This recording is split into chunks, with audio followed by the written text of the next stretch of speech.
Zdaj pa vabim Kaja Šefič pride, ker se mi zdi, da je še ne. Zdaj, predvidena bila za prvo mesto.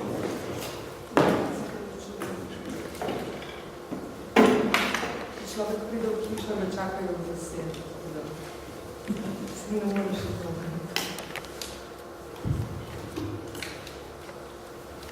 Iz juga na sever, migracija v Slovenijo v kontekstu izgradnje urbanih okolij je na primeru Nove Gorice.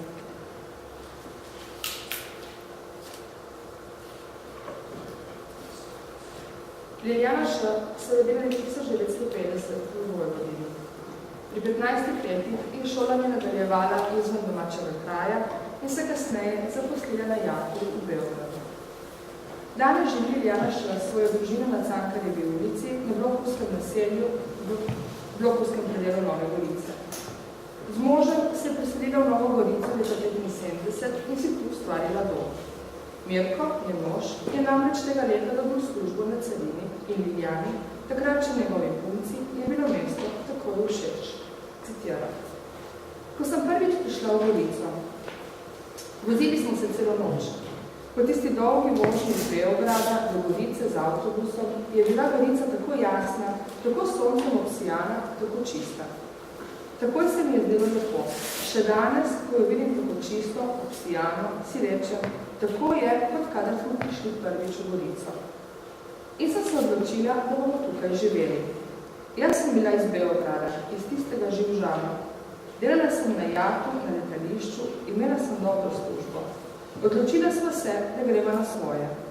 Odločili smo se za Novo Gorico, ker se mi je zdelo lepo, da vzgajaš otroke v tako majhnem mestu. Razmišljala sem že kot mama, tako sem gledala na našo selitev. Tukaj ni bilo nič, bilo je kot v enih toplicah. Tu ni bilo nočnega življenja, ni bilo za mlade.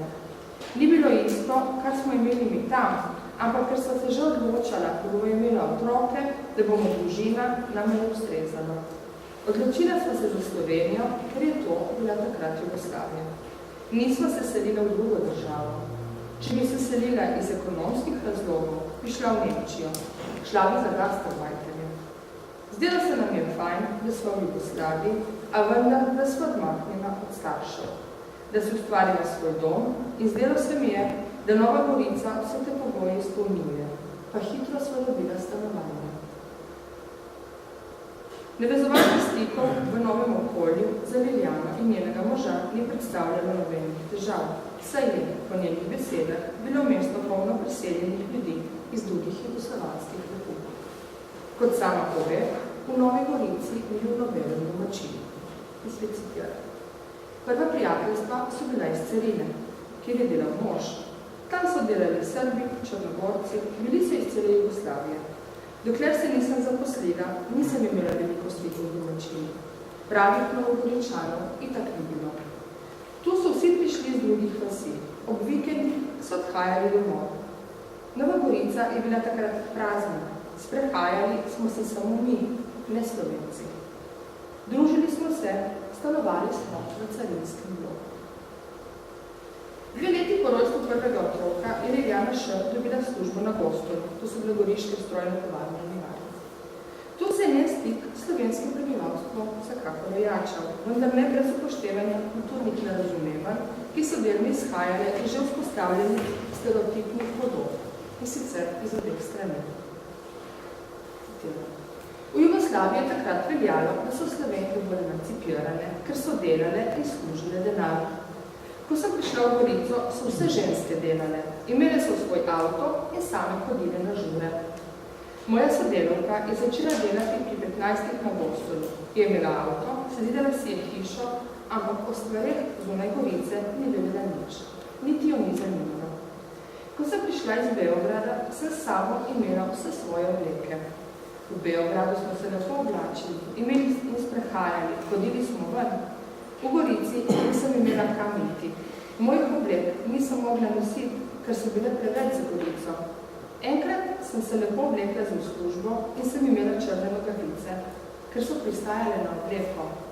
Pa so me cel dan služnici spraševali, kaj se je hudega zgodilo.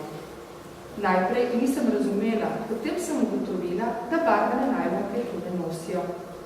Potem sem večino mojih oblek od odnesle nazaj v Beograd, ker jih tu niso rabili. Liljanina zgodba v svojem bistvu ni toliko drugačna kot zgodba drugih priseljenih v Sloveniji.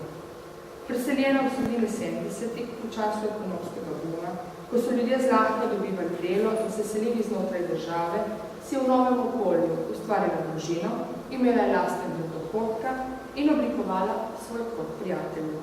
Netipično, ki je njeno selitev pripeljala do te zgodbe, o kateri bomo še govorili, je kraj, ki ga je izbrala za selitev, Nova Gorica. Nova Gorica je zrasla po drugi svetovni vojni, ko je območje postala mejna regija pred Italijo in Jugoslavijo. Svoj edinstven značaj je pridobila zaradi svojega načina nastanka, zaradi urbanizacijskih strategij, industrijskega razvoja ter preseljevanja ljudi iz vseh strani Jugoslavije.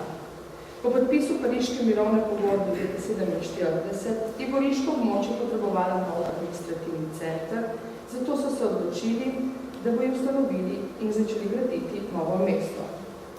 Za lokacijo je bilo izbrano ozemlje poleg Stare Gorice, kjer je ležalo oziroma se nahajalo staro goriško pokopališče. Pod geslom zgradili bomo nekaj velikega, lepega, ponosnega, nekaj, kar bo sijalo preko meje, so začeli graditi. Kot prva je decembra 1947 prispela srbska mladinska delovna brigada, ki je bila konec meseca tudi proglašena za prvo udarno brigado. Sledile so druge mladinske brigade, prihajali so ljudje iz cele Jugoslavije.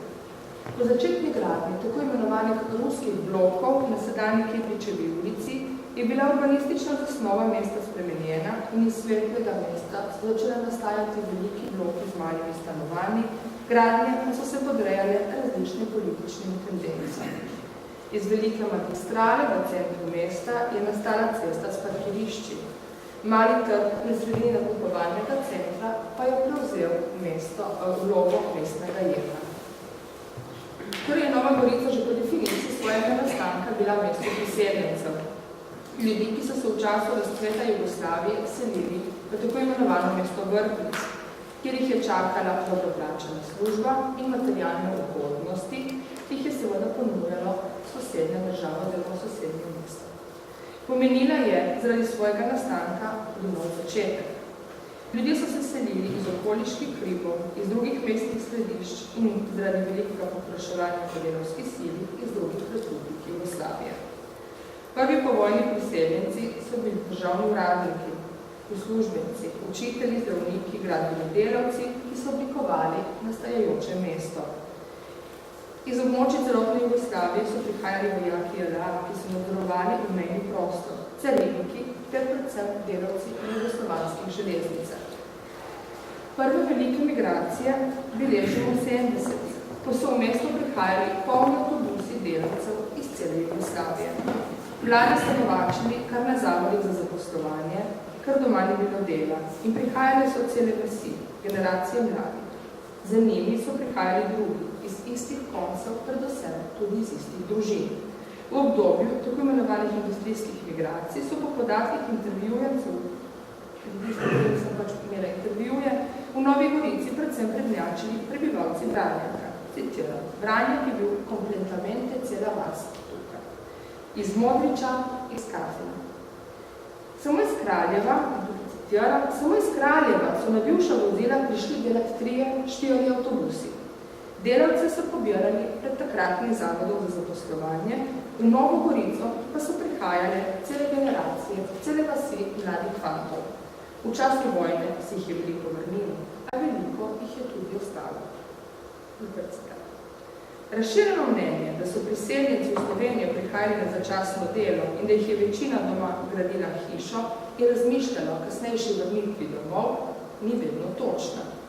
Razloge za priselitev v Slovenijo Danilo Dolenc, in tukaj bom povzemala raziskavo, ki jo v bistvu imela že toliko desetletje nazaj, in to je položajni status AVČKS v Sloveniji, klasificira kot ekonomske, osebne, tudi družinske, prisilne ter tako imenovane druge razloge.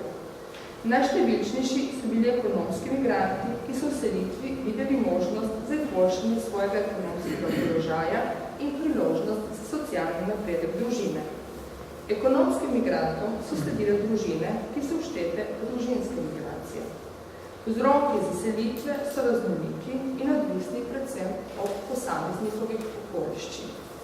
Med priseljence iz drugih vzrokov Dolenc uvršča državne uslužbence, torej tiste, ki so bili zaposleni v vojski in carini v državni upravi. Ti kraja svoje selitve niso izbrali in so se po ozemlju selili po državnih direktivah. Prav premestitve jugoslovanske vojske na mejna slovenska ozemlja so v prvem obdobju po drugi svetovni vojni predstavljale edine večje migracijske tokove. Nalogo varovanja državne meje so pravili mladi fantje, ki so večinoma bili srpske narodnosti, prihajali iz Srbije, Hrvaške pa Črne gore. Priseljevanje v Slovenijo je konstantno naraščalo do 70-ih let, po uveljavitvi ekstenzivne ekonomije v drugi polovici 70-ih pa so se številke priseljencev podvojile. Zdaj, kot smo že dejali, se v prvi fazi, v nekih prvih valih je prevladovala moška populacija. Žene so za možmi prišle kasneje, ukoliko je migracija bila vezana, predvsem v možno delo idej, tako imenovane državne migracije, velikokrat tudi do migracije celih družin ni prišlo. Zgodilo se je tudi, da so najprej prvim priseljenim sledili bratje, prijatelji in šele na to družina. Tak tip migracij je značilnejši tudi za drugo obdobje priseljevanja v času že imenovane ekstenzivne migracijske politike, ki je bila vezana predvsem na odpiranje novih delovnih mest. Vzrok ni bil samo v združevanju družin, temveč v odpiranju mest. In tukaj citiram. Prišla sem na obisk k enemu fantu. S prijateljici so prišle tako, na počitnice. Pa nas je vprašal, če bi rade delale, da v Cicibanu, to Mjrnu, iščejo delovke. In sem si rekla, zakaj pa ne? Službo sem dobila in tako sem ostala. Najprej sva s prijateljico živela pri tem fantu, potem sem šla na svoje. Spoznala sem svojega moža in tako je to bilo. Nikoli nisem mislila ostati. Zdaj živim tukaj. Največji razmak priseljevanja je tudi v Novi Gorici zabeležen v drugi polovici 70-ih. Migracije, ki so potekale, so bile internega tipa, saj so se ljudje kljub temu, ki so bili etnično mešani, selili znotraj iste države. Ob razglasitvi slovenske neodvisnosti leta 1991 pa so tisti prebivalci, ki so v tem mestu živeli nekateri tudi že po desetletja, nekateri manj, pristalo v vlogi etnično drugorodnih in so bili tako karakterizirani kot tujci v mestu. Potem takem so priseljenci, ko so bili odtrgani od matičnega okolja, morali v novem okolju dvakrat oblikovati svojo identiteto. Prvič ob priselitvi, ko so večinoma zaradi ekonomskih migracij iskali svoj življenjski prostor in si tam oblikovali življenjski vsakdan. Drugič so svojo identiteto oblikovali po osamosvojitvi Slovenije, ko so se znašli v novem položaju tujca v državi, čeprav jih je veliko že pridobilo slovensko državljanstvo. Kolikšna je stopnja asimilacije in kolikšna integracije je seveda spet zgodba posameznika. Prav tako je težko določiti, kako številčne so bile migracije v Slovenijo in kateri kraji so beležili največje izseljevanje in kateri priseljevanje. V Kovacu je slika migracijskih procesov v Slovenijo iz območja bivše skupne države namreč nepopolna in pomanjkljiva. Tu se lahko pridružujemo. Migracijski tokovi naj bi bili obsežnejši, kot so bili v resnici zapisani in so do leta 1991, saj so vsak tem migracije v leta 1990 potekale znotraj enovite države, imigranti svojih prihodov v novo okolje velikokrat tudi niso prijavljali. Po navedbi istega avtorja so migracijske procesi tudi močno spremenjali narodnostno sestavo prebivalstva. Odstotek, recimo, če malo pogledamo številke, je odstotek opredeljenih za Slovence leta 1971 znašal 94,03%, leta 1981 90,52% in leta 1991 87,84%. Če gremo gledati kriterije maternega jezika, dekle so aproksimativne številke, imamo leta 1971 kot drugi jezik, 75,000 prebivalcev ima pač drugi materni jezik, leta 1981 135,000, 1991 160,000. Koliko se jih je po letu 91 dejansko odselilo iz države, ne vemo. Po pomoci je tudi ta podatek praktično nemogoče najti. Največ ljudi se odselilo Srbov in Črnogorcev, najmanj Bošnjakov in Hrvatov. Odselitev večjega števila srbskega prebivalstva je razumljiva iz podatka, da so Srbi sestavljali velik del pripadnikov vojske in so se po samosvojitvi vrnili svojimi družinami domov. Danes vodijo priseljenci izrazito urbano populacijo. Na območju Ljubljane bi živelo cirka 1/3 vseh opredeljenih, ostale večja mesta so Kranj, Jesenice, Maribor, industrijski centri, kjer so v prihodu dobili delo. Priseljenci iz bivše skupne države bi danes, predvsem tukaj je to ocena, ki jo imajo informatorji sami, oziroma se kvalificirajo tudi oni sami, se delijo na 3 skupine. Priseljence, ki aktivno delujejo v matičnih kulturnih društvih, ki se identificirajo kot pripadniki izvornega okolja. Priseljence, ki se etnično identificirajo po okolju izvora, vendar nimajo nobenih nacionalno-etničnih težav po izkazovanju svoje pripadnosti, in priseljence, ki se ne identificirajo po izvornem okolju in so se asimilirali. Zdaj, če še malo po podatkih opisa, vzela sem najprej leta 2002, ki je nekako neko mesto obdobje 1990 do danes, kaže, da v Sloveniji živi okoli 150.763 oseb, torej cirka 7,7-8 prebivalstva, ki so se v Slovenijo priselili z območja bivše jugoslovanske države oziroma njenih naslednic. Pretežni del migrantov, skoraj 85%, je prišel v Slovenijo pred letom 1991. Dobra polovica migrantov se je preselila v obdobju 1971-1991. Kaj bi še lahko rekli? Lahko govorimo še o tem, kar se je zgodilo v letu 1991. Soočeni z različnimi oblikami nestrpnosti do pozvanih neslovencev iz bivše Jugoslavije je seveda sovpadalo v samosvojitvijo Slovenije. Predvsem Srbi so bili zaradi vojne na Balkanu ter enačeni z vojsko, z JNA in režimom Slobodana Miloševića še pogostejša tarča napadov v javnosti. Oblike netolerance so bile lahko manjše, kot popisana ali uničena vrata stanovanja, šikaniranja v šoli in na delovnih mestih, ali pa še celo je prihajalo tudi do hujših oblik nestrpnosti. In seveda to ne smemo pozabiti na Evelino, in to je pač afera izbrisanih. In kako je Liljana Š. doživela samosvojitev? Nova situacija je družino pustila v velikem precepu. Svojci se jih vabili nazaj domov, veliko ljudi se je odselilo. Neka družina, s katero so se veliko družili, je čez noč spakirala stvari in odšla iz Slovenije. Niso se poslovili in ni več slišala zanje. Z možem sta se odločila, da ostaneta in zaprosili so za državljanstvo. Vendar so se stvari spremenile, citiram. Stvari so se spremenile, čez noč so se spremenile. Mi smo težko dojemali situacijo, ker ne moreš verjeti, da se je vse naenkrat podrlo.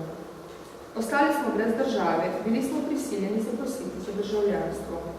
V temu ni bilo nič hudega, tako je povsod po svetu. A mi smo v tej Jugoslaviji kar naenkrat ostali brez Jugoslavije. Zaprosili smo za državljanstvo in čakali, ali ga bomo dobili, kako bo šlo, kako bomo živeli. Seveda so bile spremembe, v naših glavah je bilo drugače. Mi smo se rodili v Jugoslaviji in tako so nas učili. Mi Jugoslovani smo imeli Jugoslavijo v svojih glavah. To je bila ena država in bilo mi je vseeno, ki bomo živeli. Zato sem se odločila, da bomo živeli tukaj. Mene ni nikoli motilo, da živim več narodov skupaj. Rojena sem bila v Vojvodini. Tam so bili vsi pomešani. Enkrat smo se v srednji šoli pogovarjali, koliko nacij smo imeli v razredu. Bili smo vseh nacij, a tega nismo vedeli. Če je prišel k komu Mađar, so govorili mađarsko. Če Slovak, so govorili slovaško. Mi s tem nismo imeli problemov. Tako smo odrasli, tako živeli. In zaključili. Danes se ti ljudje opravičujejo v smislu, vsej ti si fajn, a oprosti, ker ne govoriš slovensko. Ker nisi Slovenec. Zakaj? Meni se ni treba za nič opravičevati, ne počutim se kriva za to, ker nisem Slovenka. To ti dosti pove o temu, ako ti rečejo, ti si v redu, ampak oprosti. Hvala.